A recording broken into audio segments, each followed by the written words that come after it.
Hallo und willkommen zurück bei Arya Nagarjuna. Und los geht's.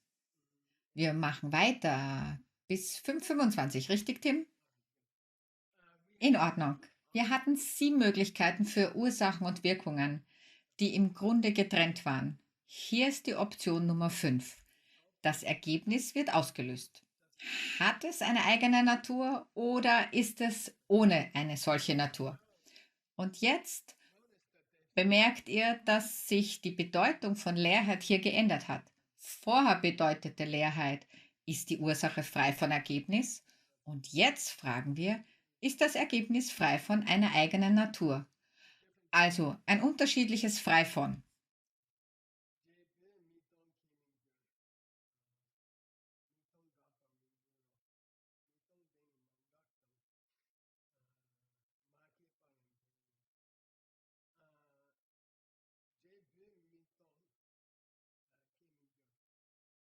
Es kann keinen Anfang geben, wenn die Sache nicht frei von einem Ergebnis ist. Lass mich mal darüber nachdenken. Ich glaube, die erste Zeile könnte über die alte Art der Freiheit von etwas sprechen. Lasst uns zum Kommentar gehen. Übrigens, dieses Sky Run in der ersten Zeile ist ein neuer Ausdruck. Ich habe ihn noch nie gesehen, aber er fing an, ihn immer wieder zu benutzen.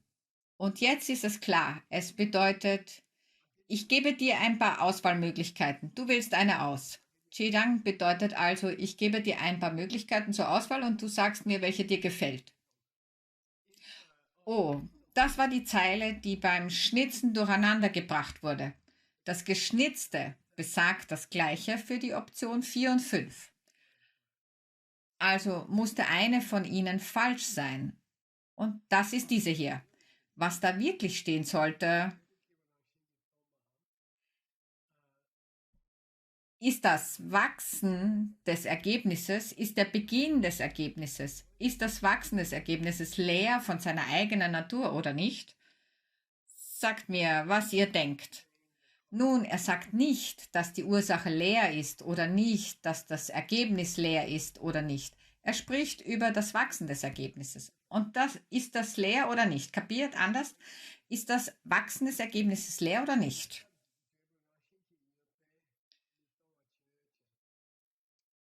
Betrachten wir ein Ergebnis, das nicht leer davon ist, seine eigene Natur zu haben. Nehmen wir den Fall eines Ergebnisses, das nicht leer von seiner eigenen Natur ist. Es kann nicht beginnen, weil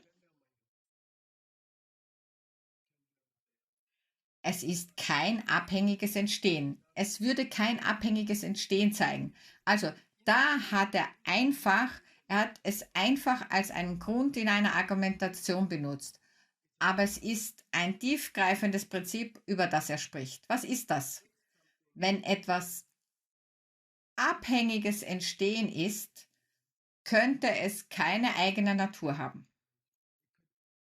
Tut mir leid, es müsste leer sein von seiner eigenen Natur. Wenn etwas Abhängiges entstehen wäre, dann müsste es leer sein von seiner eigenen Natur.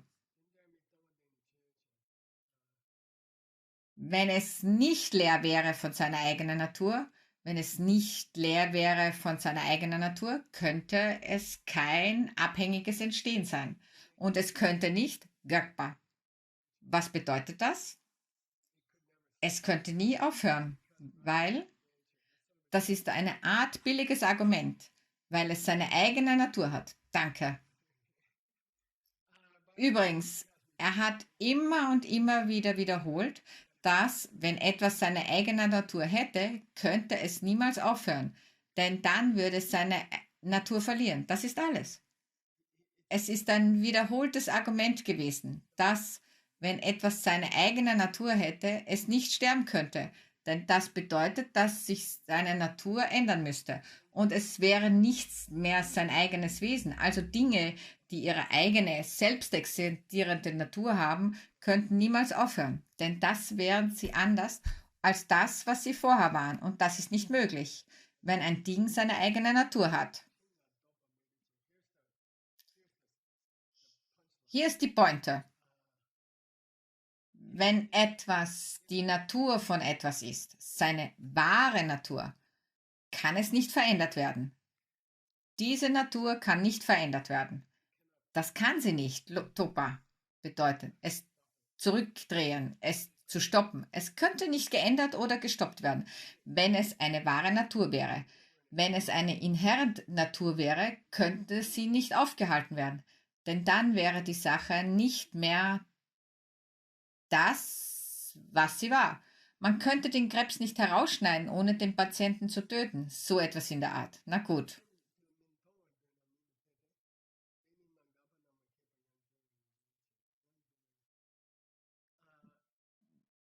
Wenn du,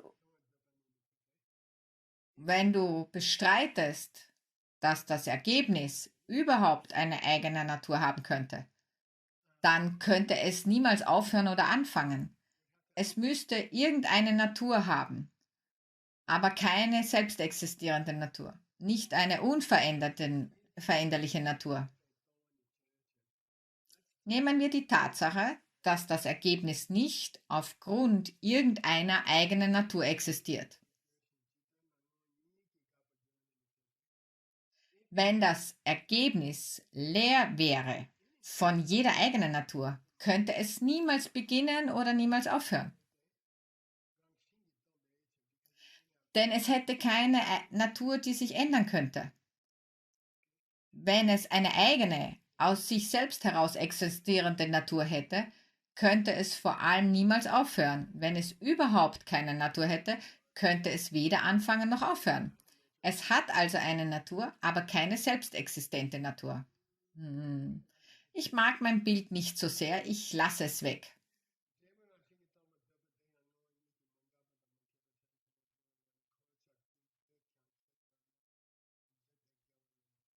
Ja, das ist in Ordnung, das brauchen wir nicht.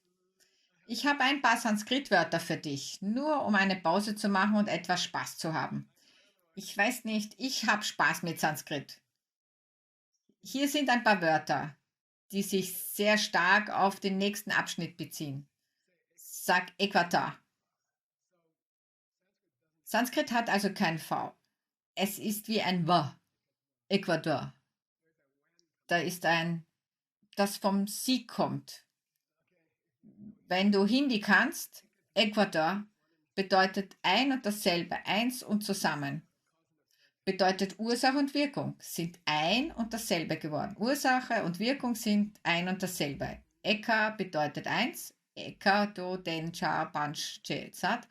Das ist Hindi, also bedeutet Eka eins. Eka Sara. Was ist das? Einzelnes Lied singen. Und so wurde aus Eka das Wort Ego. Und von Aham und Twa ist immer Heit oder Ness. Also bedeutet Äquator Gleichheit oder Einheit. Das wird sich hier als nützlich erweisen. Sind die Ursache und die Wirkung ein und dasselbe? Und das sind sie nicht, oder? Sie sind nicht Äquator. Okay, nächstes Wort. Anyatwa. Und es bedeutet nicht Zwiebel. Anja bedeutet anders, etwas anderes, das Gegenteil von Äcker. Äcker bedeutet, sie sind ein und dasselbe. Anja bedeutet, sie sind etwas anderes. Was heißt an, i passen nicht zusammen. An, i nicht zusammenpassen. Anja, Anjata bedeutet also etwas anderes. Wenn sie nicht eins sind, sind sie verschieden voneinander. Grundsätzlich von Privativ a. Privativ bedeutet negatives a. Das ist der griechische Begriff dafür. Und es heißt, passt nicht zusammen. Anjatva. Anjatva. In Ordnung. Nächstes Wort.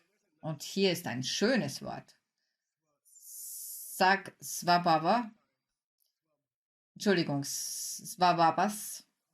Svababas. Okay, und ich bin mir nicht sicher, ob das ein langes Wawa sein sollte. So stand es im Wörterbuch. Aber ich bin ein bisschen misstrauisch. Es gibt zwei Wawa und Ba bedeutet beide gegen.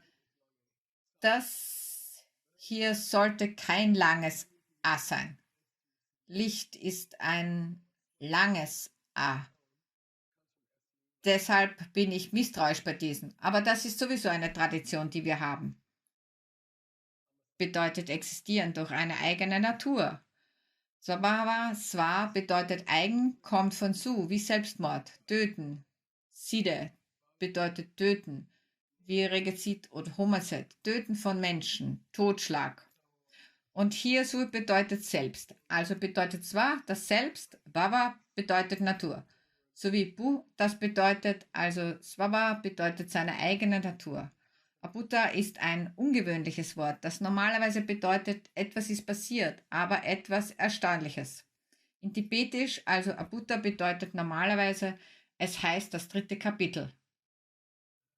Wie heißt das? Wie heißt das? Vibhuti-pa. Ja, eine erstaunliche Begebenheit angeblich.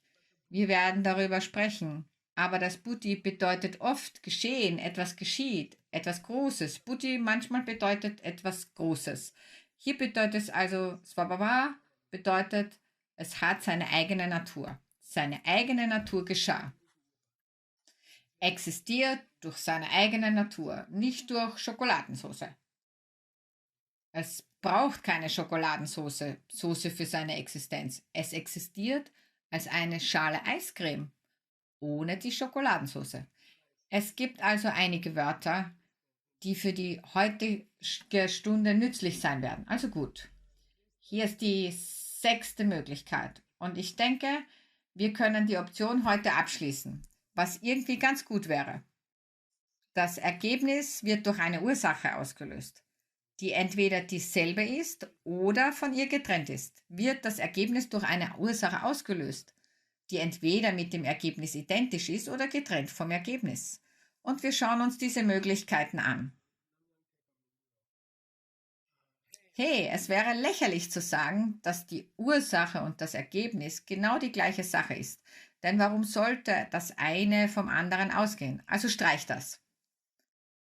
Zweite Hälfte des und nebenbei. Er wiederholt die zweite und vierte Zeile, was Nagarshunas Stil ist. Das ist lächerlich, wenn sie ein und dasselbe sind. Und es ist lächerlich, wenn sie getrennt sind. Das sagt er immer. Es ist lächerlich, wenn das. Und es ist auch lächerlich, wenn das. Bedeutet total großes Bubu. Und hier geht es ans Eingemachte. Wenn die Ursache und die Wirkung die gleiche Sache wären, was ist dann der Sinn, wenn die Ursache und die Wirkung völlig unverbunden sind? Was ist dann die Verbindung, wenn sie von Natur aus unterschiedlich sind? Was bedeutet, dass sie keinen Berührungspunkt gibt? Warum dann von Ursache und Wirkung sprechen? Wenn die Ursache und das Ergebnis dasselbe sind, dann ist das, was erschaffen wird, und der Schöpfer ein und dasselbe. Der Schöpfer und die Schöpfung sind ein und dieselbe Sache.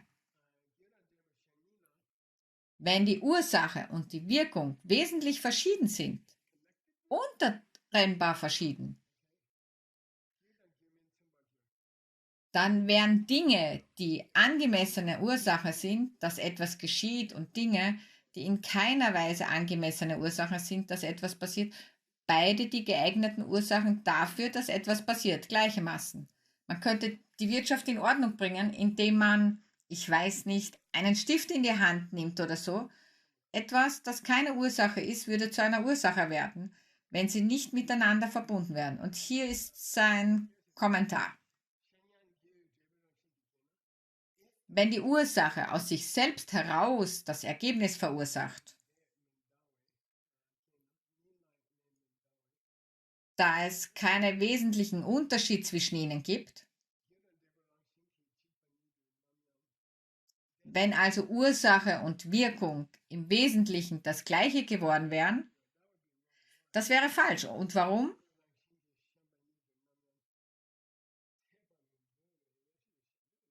Hm,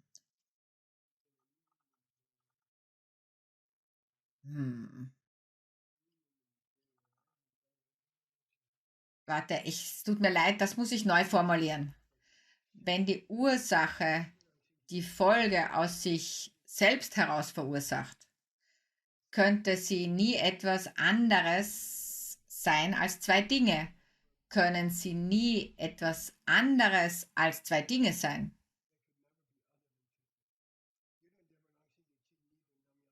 Und das bedeutet, sie könnten nie dasselbe sein.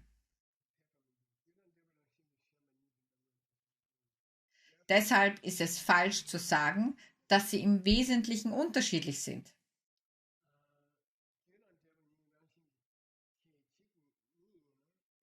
Wenn die Ursache und das Ergebnis von Natur aus eine einzige Sache sind, das ist auch ein Fehler, weil dann wären all die Dinge, die durch die Ursache geschaffen wurden und die Ursache, die sie erschafft, die Schöpfung und der Schöpfer wären ein und dasselbe. Ich dachte, dies wäre ein gutes Bild. Dann würde die Mutter sich selbst küssen, wenn der Schöpfer und das Geschaffene ein und dasselbe wären. Dann ist dies ein Bild von James Brown Mutter, die sich selbst küsst. Ich bin so gut aussehend, dass ich mich selbst küssen könnte. Ich bin so gut aussehend, dass ich mich selbst küssen könnte. Na gut. Dies ist übrigens eine gängige Redewendung. Das bedeutet, wenn es keine Beziehung zwischen ihnen gibt und sie einfach zwei getrennte Dinge sind, das ist ein gängig philosophischer Ausdruck. Wenn es keine Verbindung gäbe zwischen der Ursache und dem Schöpfer und der Schöpfung, wenn es keine Verbindung zwischen ihnen gäbe, dann wäre es falsch, das als Ursache und Wirkung einzuordnen. Wenn es keine Beziehung gäbe zwischen der Ursache und der Wirkung, wäre es falsch, es als ein Beispiel für Ursache und Wirkung einzuordnen. Fertig mit der sechsten. Gehen wir weiter zu hatte ich ein Bild? Das kommt später. Nummer 7. Yeah, wir sind fast fertig. Ein Ergebnis, das entweder existiert oder nicht existiert. Durch seine eigene Natur wird durch die Ursache ausgelöst. Die Ursache löst also ein Ergebnis aus. Ja, existiert es durch seine eigene Natur oder nicht? Das ist mir egal. Beides ist falsch. Lass es uns noch einmal sagen. Kommt das Ergebnis von einer Ursache? Ja. Wird es durch die Ursache ausgelöst? Ja. Das Ergebnis, das durch die Ursache ausgelöst wird, existiert es aus sich selbst heraus oder nicht von sich selbst? Beides falsch. Schauen wir uns das also nochmals an.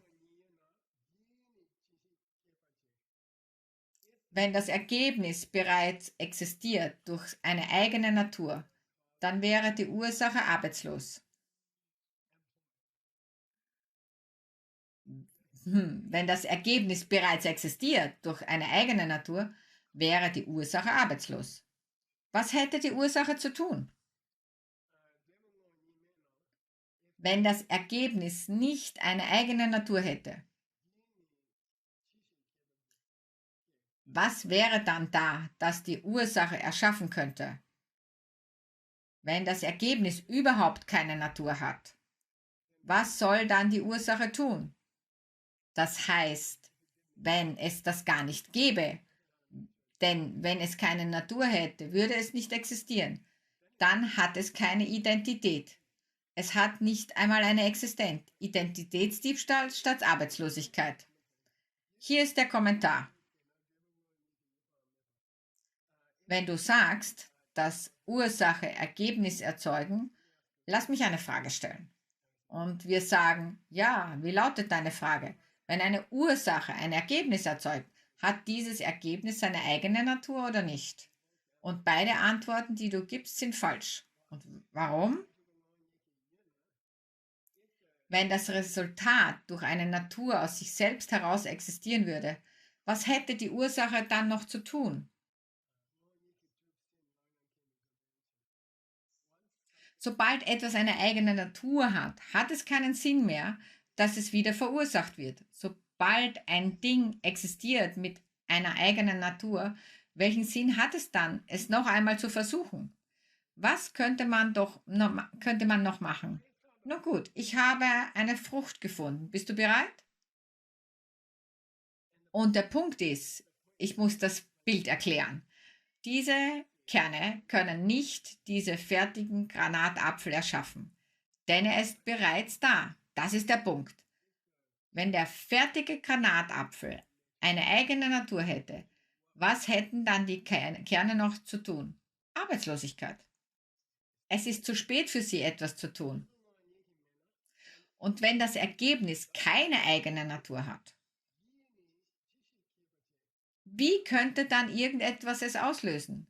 Wenn das Ergebnis keine eigene Identität hätte, wie könnte dann irgendetwas anderes ein Ding auslösen, das keine Identität hat? Denn nach deiner Meinung, und jemand wird mir sagen, wer das ist, bereit? Du sagst, dass das Fehlen deiner eigenen Natur und überhaupt nicht existent zu sein dasselbe ist. Wer würde das sagen? Ich sage es noch einmal. Nicht deine eigene Natur zu haben und überhaupt nicht zu existieren, sind ein und dasselbe. Das ist der andere Typ. Das ist der Typ, der will, dass die Dinge selbstexistent sind. Wenn sie nicht selbstexistent sind, existieren sie überhaupt nicht. Warum? Sie haben keine Identität. Dann könnten sie auch genauso gut Popcorn sein, anstatt eines Granatapfels. Sie haben keine Identität. Also, ich habe das ausgewählt. Ich weiß nicht, ob es ein gutes Bild ist. Ich war etwas verzweifelt. Ich wollte etwas finden, wo die Samen nichts mehr zu tun hätten. Ich weiß nicht, ob das funktioniert, wenn das Resultat keine eigene Natur hat. Dann können die Samen kein Resultat hervorbringen. Denn ein Resultat ohne eine Natur hätte überhaupt keine Identität. Es wäre nicht existent. Diese Samen werden kein Resultat hervorbringen. Sie sind nicht mehr lebensfähig. In Ordnung. Eines Tages werden sich die Leute hinsetzen und meine Bilder durchschauen und denken, das hier war gut. Das heißt, das war ein Scherz. Jetzt sagen wir der zweite Abschnitt. Und es gibt etwa tausende Abschnitte 2. Und was ich in den Notizen gemacht habe, die ihr gerne haben könnt, ich habe immer den zweiten Abschnitt gefunden, was viel Arbeit ist. Und also müsst ihr alle zweite Abschnitte durchsehen und herausfinden, welcher es ist. Ich mache das immer, weil ich wissen will, worüber ich spreche und das braucht Zeit. Also hier und leider sagen sie nicht, was Abschnitt 2 ist. Das ist also, wenn Kapitel 2 oben auf der Seite ist und sie sagen dir nicht, was Kapitel 2 ist. Sie sagen dir nicht den Titel von Kapitel 2. Sehr typisch. Das ist tibetischer Stil. Vielleicht wollen sie, dass du zurückgehst und nachschaust. Also hier haben wir verneint. Wir werden beweisen, dass es nicht wahr ist, dass die Ursache allein, die isolierte Ursache, isoliert von der Ansammlung von Ursachen und Umständen etc. und Ursachen und Resultaten, lasst uns nur über die Ursache selbst reden. Wir werden verneinen, dass sie irgendeine Natur aus sich selbst heraus haben könnte. Irgendeine spezifische eigene Natur. Lasst uns die Ursache selbst isolieren. Lasst uns nicht darüber im Kontext der Resultate sprechen. Hier ist der Ausgangstext. Wenn die Ursache nicht auslöst, wie kann man sie dann als Ursache bezeichnen? Wenn du etwas nicht als Ursache bezeichnen könntest, wovon ist dann das Resultat? Sorry, zu welchem Resultat gehört es dann? Ich sage es nochmal. Wenn etwas nicht anderes auslöst, könntest du es niemals als Ursache bezeichnen. Wenn du es nicht als Ursache bezeichnen könntest, wovon wäre dann das Ergebnis? Wozu gehört das Ergebnis, wenn es keine Ursache gibt?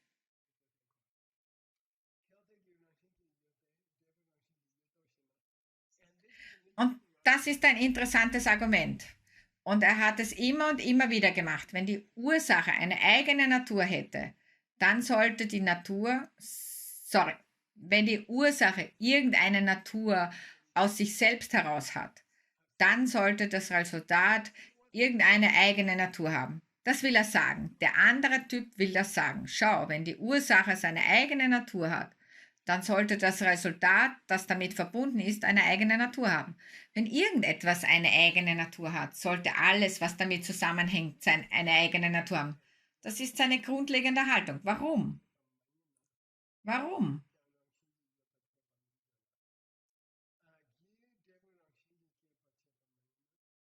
Wenn die Ursache kein Resultat erzeugt hätte durch eine eigene Natur, dann sagt er, wenn das Resultat eine Natur hat, muss die Ursache eine Natur haben. Habe ich das richtig gesagt? Entschuldigung, wenn die Ursache eine Natur hat, dann sollte das Resultat eine Natur haben. Und dann sagen wir, das ist nicht richtig, denn wenn die Ursache nicht der Schöpfer des Resultats ist, durch eine eigene Natur, dann könnte die Ursache selbst nicht existieren durch eine eigene Natur. Wenn die Ursache Dinge nicht erzeugt hätte durch eine eigene Natur, dann könnte die Ursache keine eigene Natur haben. Bild. Wenn es nichts aus sich selbst heraus ausgelöst hätte, dann hat es nie aus sich selbst heraus existiert. Wenn die Ursache kein Resultat erzeugt hätte aus sich selbst heraus, dann hat die Ursache nie aus sich selbst heraus existiert. Das ist das Gegenteil von dem, was er sagen will. Er will sagen, wenn das Resultat aus sich selbst heraus existiert, dann muss die Ursache für das Resultat aus sich selbst heraus existieren. Wir sagen, nein, lass es uns umdrehen. Wenn die Ursache nicht aus sich selbst heraus existiert, dann existiert das Resultat nicht aus sich selbst heraus. Wir stimmen seiner Methodik irgendwie zu.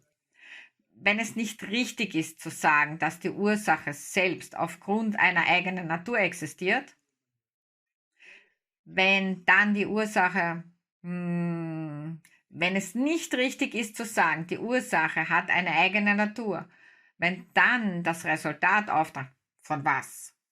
Tut mir leid. Wenn man nicht sagen kann, dass die Ursache eine eigene Natur hat, welches Resultat, das eine eigene Natur hat, kommt dann bitte woher? Ich sage es nochmal. Wenn die Ursache keine eigene Natur hat, woher ist dann das selbstexistente Resultat gekommen? Kapiert? Wenn die Ursache keine eigene Natur hat und du ein Resultat hast, welches eine eigene Natur hat, woher ist das Resultat dann gekommen? Denn du hast keine passende Ursache. Zu welcher Ursache gehört das Resultat, das eine eigene Natur hat? Okay? Wenn die Ursache keine eigene Natur haben kann, sagen wir isoliert, wenn du dann ein Resultat bekommst, das eine eigene Natur hat, woher ist dann das gekommen? Denn ein Resultat, das eine eigene Natur hat, sollte logischerweise von einer Ursache kommen, die eine eigene Natur hat. Aber wenn du die Ursache vorher isoliert hast und gesagt hast, dass sie keine eigene Natur hat, dann hättest du all diese Resultate, die eine eigene Natur haben. Dann gehören sie zu niemandem. Sie sind einfach aufgetaucht, ohne Grund. Verstanden? Weil man sagen müsste, dass jedes Resultat eine entsprechende Ursache hat, oder? Also wenn da ein Resultat rumhängt, das aus sich selbst herauskam, seine eigene Natur hat, musst du eine Ursache finden, die eine eigene Natur hat, die dazu passt. Aber du hast gerade gesagt, dass die Ursache keine eigene Natur hat, die isoliert ist. Nimm eine Ursache selbst, sie hat keine eigene Natur. Okay, wir sind jetzt bei Abschnitt 3. Und vergesst nicht, dass dieser Überblick dem Buch von Johnny Lama auferlegt worden ist. Er hat die Gliederung entworfen, damit sie zu den Beweisen passt. Er ist wie ein Detektiv. Er kreiert den Mordhergang von den Blutsparen heraus. Also legt eine Struktur über den Text, was sehr hilfreich ist. Und bis jetzt würde ich sagen, ich stimme zu 100% dafür. Ich habe Bücher gesehen, bei denen der Autor es zu weit getrieben hat, um ihre Gliederung hineinzubekommen, aber diese hier scheint zu funktionieren. Für mich jedenfalls. Also der dritte Teil hier ist, Ich werde dir mehr Gründe geben, warum ein Ergebnis nicht zustande kommt durch das Zusammentreffen von Ursache und Bedingung. Ich werde dir einen weiteren Grund nennen, warum die Ergebnisse nicht aus den Umständen heraus erscheinen, wo Ursache und Bedingungen zusammenkommen. Denn das ist das, was wir am meisten wollen. Das ist das, was sich für uns richtig anfühlt. Schau, Gisela, der Same ist da, das Wasser ist da, das Sonnenlicht ist da und der Gärtner ist da, düngt ihn, dann wird er hervorkommen. Der Baum wird hervorkommen. In der Tat hatten wir große Debatten im Kloster darüber, ob es überhaupt möglich war, es zu diesem Zeitpunkt rückgängig zu machen. In einer Millisekunde, bevor das Ergebnis herauskommt. Ist es möglich, ein Ergebnis abzubrechen, ein kommendes Ergebnis zu annullieren, wenn alle Bedingungen erfüllt sind?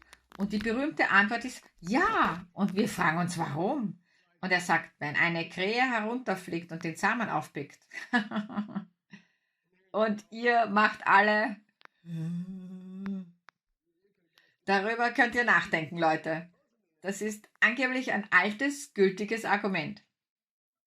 Ich denke, dann würdest du sagen, dass die Ursachen und die Bedingungen nicht gegeben waren, weil der Zustand des Samens, sich in der Erde zu befinden, war nicht mehr da. Ich würde sagen, aber es ist ein berühmter, ich weiß nicht, der abmachte einfach so. Ich erinnere mich an die Debatte. Lasst uns über andere Gründe sprechen. Warum Ergebnisse nicht auftauchen von den, wie haben wir es genannt? Ich gebe dir $5. Die vollendende Zusammenkunft. Das ist mein Wort. Ich werde es als Namen meiner nächsten Bandes verwenden. Die vollendete Zusammenkunft. Wie auch immer, versuche dir vorzustellen, all die notwendigen Ursachen und Bedingungen sind bereits zusammengekommen. Der Zucker ist da, das Mehl ist da, die Milch ist da, der Ofen ist an, die Zeit ist vorbei, der Kuchen ist fertig. Wir werden also ein paar letzte Argumente haben, warum wir das nicht mögen.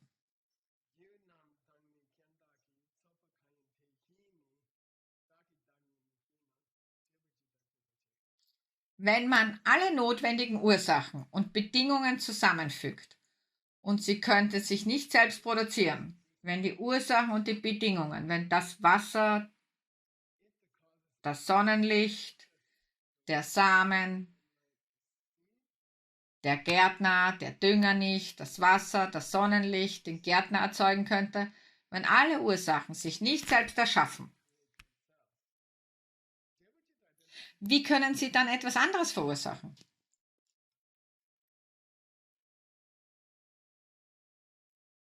Wir brauchen einen Kommentar, oder? Ich sage es nochmal. Wenn der Same, Wasser, Dünger, Gärtner, Sonnenlicht, den Samen, das Wasser, den Dünger, den Gärtner, das Sonnenlicht nicht erschaffen haben, wie könnten sie dann alle zusammen einen Baum erschaffen? Wir brauchen einen Kommentar. Hier ist er. Daher wird das Ergebnis nicht erschaffen durch das Zusammentreffen der Ursachen und Bedingungen. Und wenn man nie die Ursachen und die Bedingungen zusammen hätte, würde das auch nicht das Ergebnis hervorbringen. Wenn es kein Ergebnis gibt, wie könnte man dann sagen, dass alle die Bedingungen versammelt sind? Das ist rückwirkend, dass du eine Ursache haben musst, weil du jetzt ein Ergebnis produziert hast. Verstehst du das? Alles klar, los geht's. Und das ist sehr vernünftig. Jemand sagt, schau, du willst ein Ergebnis. Füg einfach alle Ursachen und Bedingungen zusammen. Und das Ergebnis kommt zum Vorschein. Das ist die Art und Weise, wie es funktioniert. Dann sagen wir, aber stimmst du nicht zu, dass das Zusammenkommen der Bedingungen und Ursachen nicht die Bedingungen und Ursachen geschaffen hat? Ja, das ist in Ordnung. Wir können uns einigen. Der Dünger hat nicht den Dünger hervorgebracht.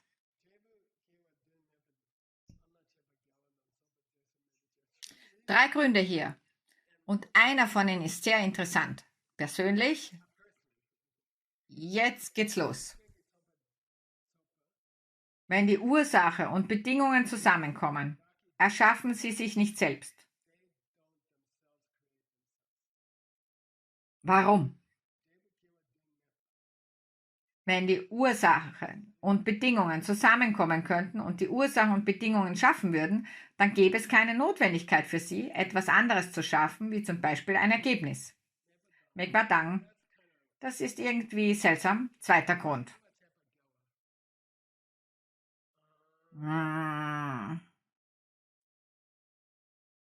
Es ist ein Widerspruch zu sagen, dass etwas sich selbst erschaffen hat. Das ist schon in Ordnung. Wir können nicht sagen, dass der Samen den Samen erschaffen hat oder so etwas in der Art, es sei denn, man spricht über das Fortbestehen des Samens selbst. Aber ich mag das Letzte und ich möchte darüber sprechen. Und dieses Wort Se auf Tibetisch, Dravya in Sanskrit, Substanz und Stoff, es ist ein sehr umstrittenes Wort in allen Schulen. Se bedeutet also Stoff. Er sagt, Zusammenkommen von Ursachen und Bedingungen sind kein Se. Also können sie keine anderen Dinge erschaffen. Sie sind nicht substanziell genug, um etwas zu erschaffen. Nicht die Ursachen und Bedingungen getrennt und nicht die Ursachen und Bedingungen zusammen.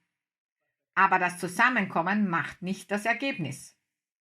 Das Zusammenkommen ist nur die Situation. Es ist keine Sache. Das Zusammenkommen, der Akt des Zusammenkommens ist kein Stoff und da es kein Stoff ist, produziert es nichts.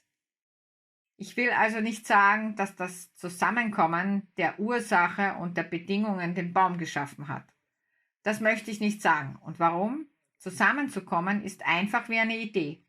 Es ist nicht die eigentlichen Dinge. Es ist, dass sie zur gleichen Zeit in der gleichen Gegend sind. Das ist nicht groß genug, um einen Baum zu erschaffen. Ursachen und Bedingungen, die in der gleichen Gegend sind, zur gleichen Zeit, ist nicht solide genug, um einen 2 Tonnen schweren Baum zu erschaffen. Das ist nur eine Bedingung. Das gefällt mir. Es ist irgendwie interessant.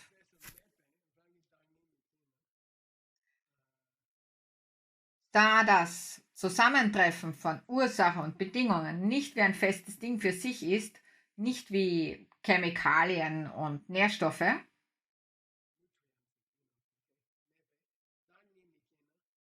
wenn das bedeutet, dass es nicht produzieren kann, wenn das Zusammenkommen nicht solide genug ist, um das Ergebnis zu schaffen, wie könnte es dann jemals ein Ergebnis selbst erzeugen? Es wäre wie $300. Moshangbi. Das ist eine Redewendung. Es bedeutet das Kind einer unfruchtbaren Frau. Berühmter Ausdruck. Ein Kind von einer Frau, die ihre Eierstöcke verloren hat oder so. Das ist einfach nicht möglich. Keine Möglichkeit. Was ist nicht möglich? Wenn das Zusammenkommen selbst nicht korrekt genug ist, um ein Ergebnis zu erzielen, wie könnt ihr dann sagen, dass das Zusammenkommen selbstständig ein Ergebnis erzeugt? Wenn das Zusammenkommen nicht die Chemikalien, nicht die Samen, nicht der Dünger, nicht die Wärme der Sonne, sondern die Aktion des Zusammenkommens, wenn das nicht genug Stoff oder Dinge sind, um ein Ergebnis zu schaffen, warum redest du dann über eine Art von selbstexistenter Erschaffung eines Ergebnisses, wenn es nicht einmal ein normales Erzeugen eines Ergebnisses ist? Verstanden? Weil ihr ein ursprüngliches Argument in diesem Abschnitt war. Das Zusammentreffen von Ursache und Bedingungen schafft das Ergebnis. Wir sagen nein. Würden wir sagen, dass die Ursachen und Bedingungen das Ergebnis erzeugen? Ja. Würden wir sagen, dass das Zusammenkommen der Ursachen und Bedingungen schafft das Ergebnis? Nein, das ist zu theoretisch. Würden wir sagen, dass das Zusammenkommen der Ursachen und Bedingungen schafft das Ergebnis, wenn das Zusammentreffen selbst durch eine eigene Natur existiert? Wir sagen, das ist etwas, das du dir ausgedacht hast. Na gut, ich habe ein Foto gemacht. Ich habe versucht, jetzt schau, du musst erkennen, was ich versucht habe zu tun. Ich habe versucht, ein Bild zu erstellen aus mehreren Elementen. die keinen gemeinsamen Zweck hatten. Es war nur eine Menschenmenge, die die Straße hinunterging. Sie gehen nicht, um einen Schneemann zu bauen oder so. Sie gehen einfach die Straße in New York entlang. Sie haben kein Ziel vor den Augen. Das Gehen der Menschen auf der Straße erzeugt keinen Schneemann. Die Leute tun es, wenn sie sich entscheiden, ins Lincoln Center zu gehen. Ich glaube, die Lincoln Center ein Eishalte. Aber wenn sie es nicht tun, dann sind sie nur ein Haufen von Leuten, die durch die Fifth Avenue spazieren, in der Nähe von Johns Lieblingsplatz. Wie hieß der Ort? Nein, am Park, das Kaufhaus. Bergdorf? Bergdorf, ja, ja, genau. Okay, wir werden nicht darüber sprechen. Ich bin diskret.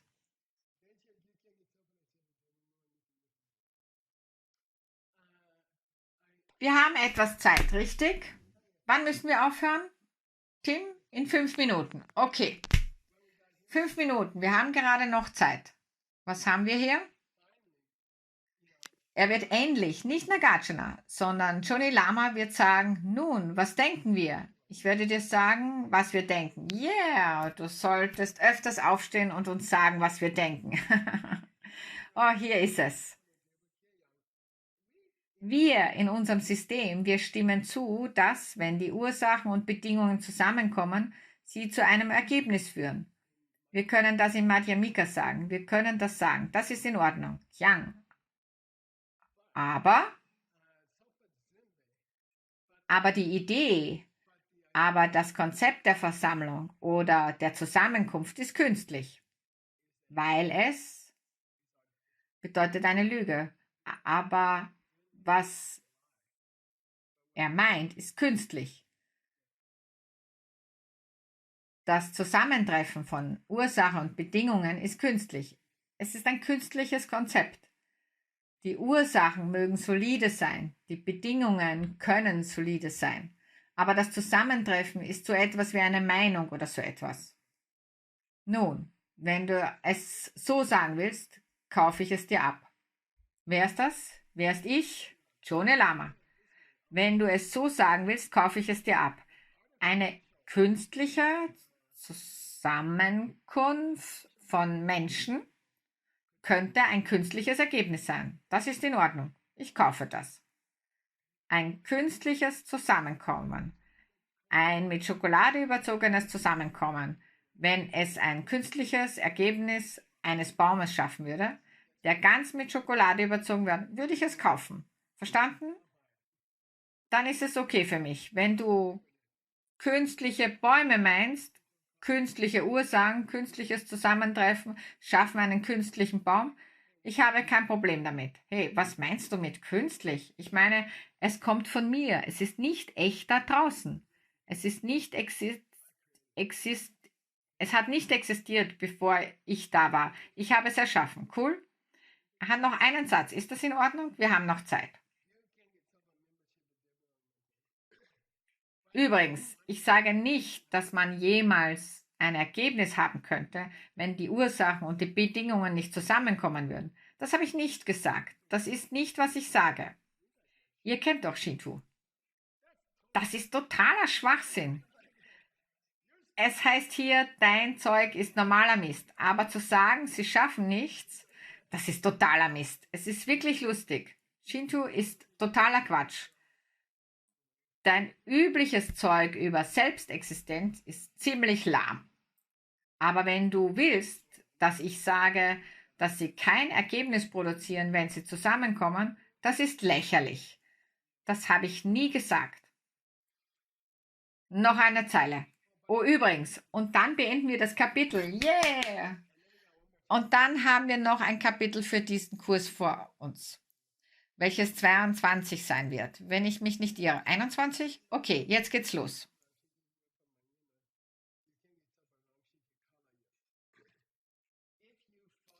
Wenn du den Argumenten folgst, die ich in diesem Kapitel hervorgebracht habe, und wenn wir sagen können, dass das Ergebnis, das herauskommt, nicht etwas ist, das an und für sich existieren könnte, dann müsstest du logischerweise glauben, dass das Zusammentreffen von den Ursachen und Bedingungen auch nicht etwas war, das von sich aus existiert. Das ist alles, was ich zu sagen versuche. Ich versuche euch darauf hinzuweisen, dass wenn das Ergebnis nicht etwas ist, das von sich aus existieren könnte, dann muss das Zusammentreffen von Ursachen und Bedingungen, das zu diesem Ergebnis geführt hat, logischerweise dasselbe sein. Es kann nicht von seiner eigenen Seite kommen. Es muss von dir kommen. Der Dünger kommt von dir. Das Wasser kommt von dir. Die Tatsache, dass der Gärtner aufgetaucht ist, kommt von dir. Die Tatsache, dass die Sonne heute geschienen hat, kommt von dir. Wenn der Baum von dir kommt, hast du verstanden? Es ist irgendwie schlau. Denn es sollte alles gleich sein. Was auch immer für die Ansammlung gilt, sollte auch für den Baum gelten. Was auch immer auf den Baum zutrifft, sollte auch für das Zusammenkommen gelten. Yeah! Auf zu Kapitel 21. Das heißt, eine Untersuchung darüber, wie Dinge entstehen und vergehen. Eine Untersuchung darüber, wie die Dinge entstehen und vergehen. Das ist also ein neues Thema. Yeah! Wir sehen uns morgen. Haltet eure Hüte fest, schnallt euch an.